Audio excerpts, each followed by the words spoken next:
So speaking of the internet and rage, I definitely think that one thing I'd like to talk about is the Spider-Man exclusivity.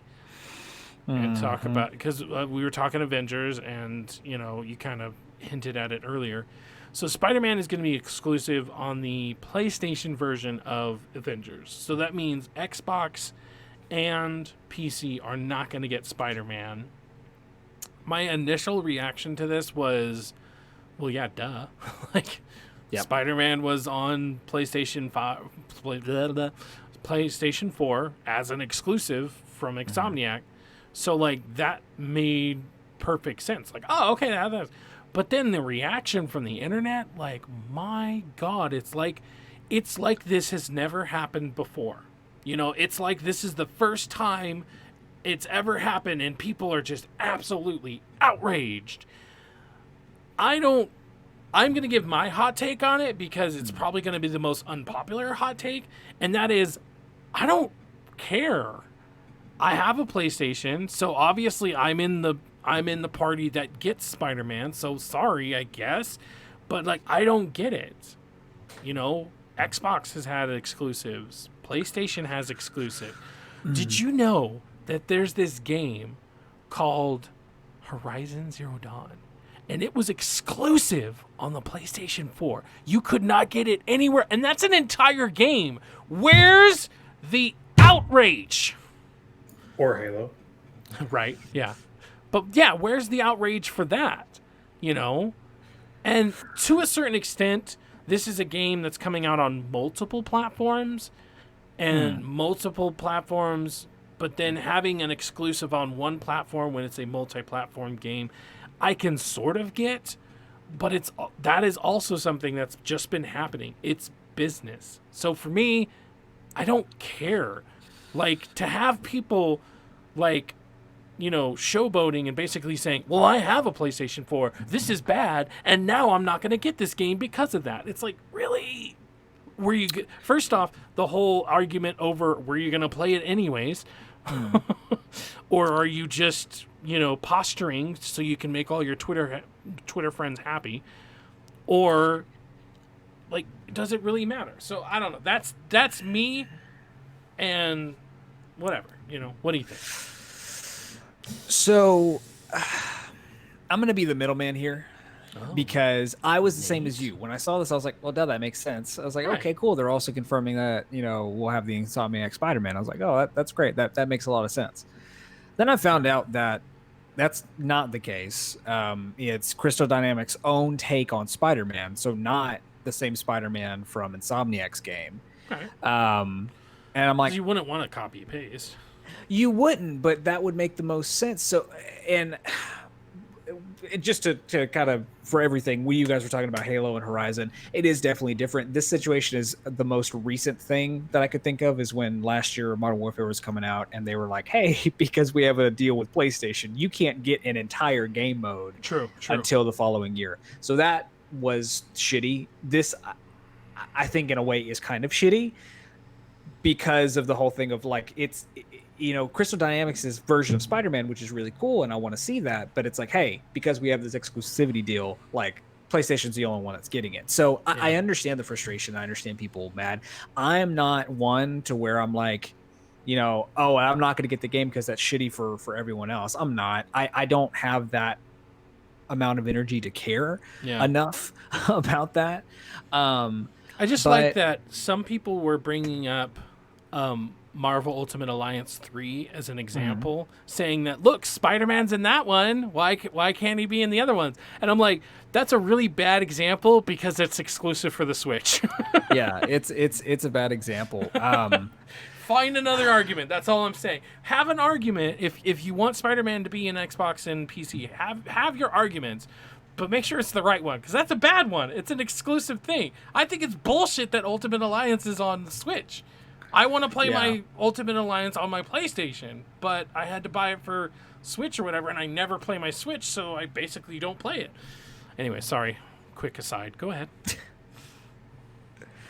No, I think another thing that's really why this is triggering a lot of people, is because we, for the past few months, have been getting nothing but like really good information from Xbox about not cross-platform, but just no Yeah. platform. Like everyone, you play these games on your phone, and so we're getting kind of spoiled by this. And then PlayStation throws a wrench and saying, "Hey, you remember the shit that we used to do in the late 2000s and early 2010s, whenever we would just do stuff like this? Hey, we did it again." And it's like, Yeah. oh wow, it's like, guys, we're in 2020. Gaming is a lot different. That is a really old, like, exclusive kind of thing that we don't like anymore, we're not used to. So I think that's the reason why it's getting so much attention. Now, I will say this: Game Informer did come out and say, I think today or recently, that they have no plans for any other or no more platform exclusive characters.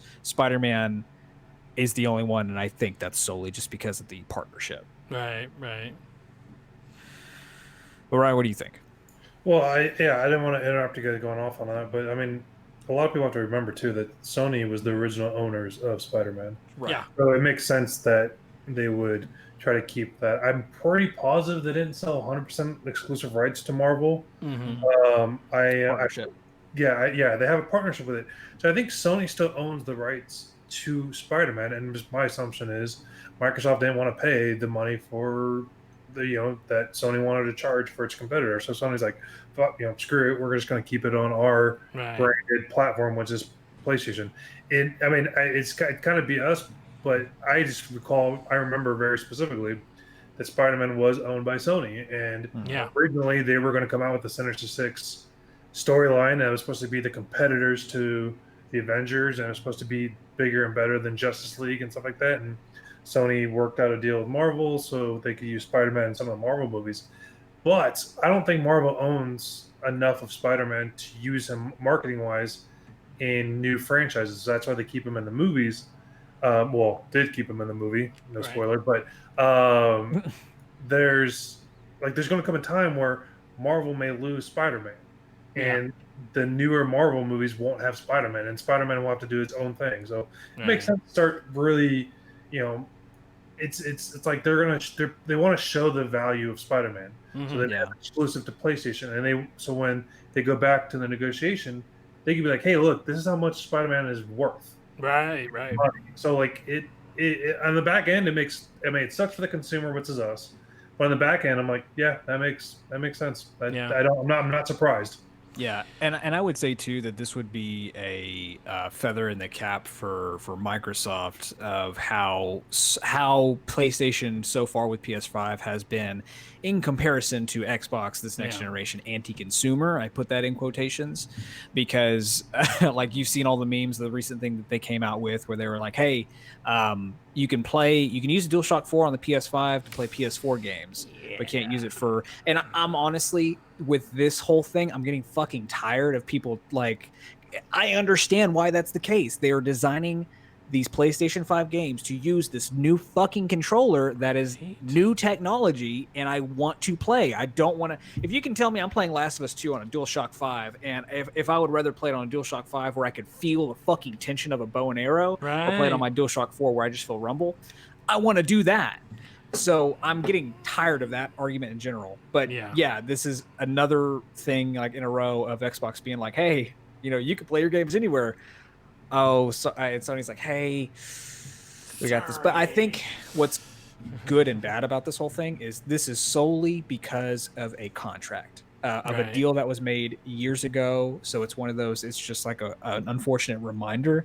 And it's not Sony actively being like, hey, we still want to do this. With Spider-Man, like you were saying, we don't know because they since 2002 have not released that property.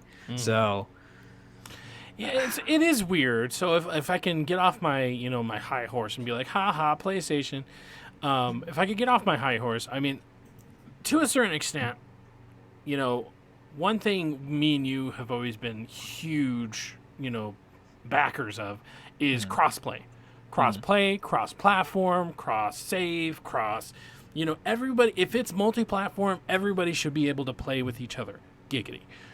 And which I guess, have they said if there's going to be crossplay for Avengers?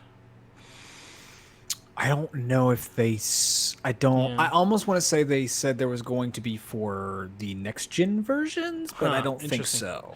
Okay, so in general, I want everybody to play with everybody no matter what. Yeah. Like when Call of Duty Modern Warfare came out and you could just play with anybody and it just works, that's freaking awesome.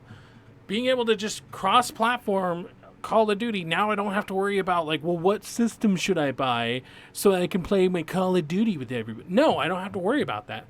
So from that perspective, yeah, it sucks. You know, it makes sense, obviously, as, you know, a person who's just into games or whatever, so it makes sense. But it does suck. Like, at the end of the day, it sucks. I'm sorry. Yeah. Like, it really does. And then kind of going off of what you were saying, how it's 2020 and, you know, that makes sense. Because how many games had loot boxes? And then we basically decided, no, that's enough.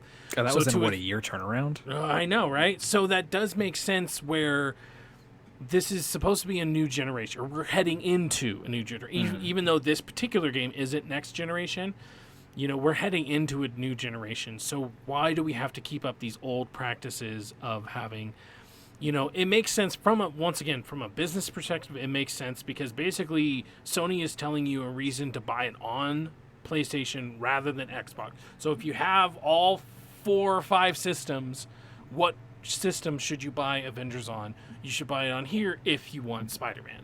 You know what I mean? So it makes sense from a business perspective, but, you know, if I can get off my high horse, it does make sense to a certain extent of like, hey, let's have a Miles Morales exclusive skin costume. But to make Spider-Man exclusive, that is the part that it's like, okay, you know, I would like to see a stop to that. You know, perfect example is back in the day, I really liked like Black Ops Zombies. You know, Black Ops Zombies was my jam. I mean, it still kind of is. But one thing that always frustrated me in the 360 era is I'd always have to wait a whole month before I could get the new, you know, maps or whatever. Yeah. And then they swapped for PlayStation. So I was happy. Yeah. But at the same time, it's still at the expense of somebody else. And so I guess, like, if we can soapbox one thing, it's like it should never be at the expense of somebody else. Like, we should get early access for sure because it's Sony and it's Spider-Man. Like, I'm totally okay with that. But when you're doing like a whole year exclusivity, like when Call of Duty did that for Survival, or we don't even know if it's exclusive for a year, we don't know if it's 6 months, 3 months. I think they should change it. But the problem is that the deal has been made. So does that mean, you know, like Crystal Dynamics has to give Sony money back? Or does that mean Sony basically just has to take that loss and, you know, what? Like in a real world situation right now, we've convinced Crystal Dynamics to not make it exclusive. We've convinced, well, it would have to be Crystal Dynamics and Sony. But let's say that's the case. What now? Do they have to give money back, or do they have to do something else? You know, quid pro quo, am I right? Would they have to do something else to then make that money that they lost worth it?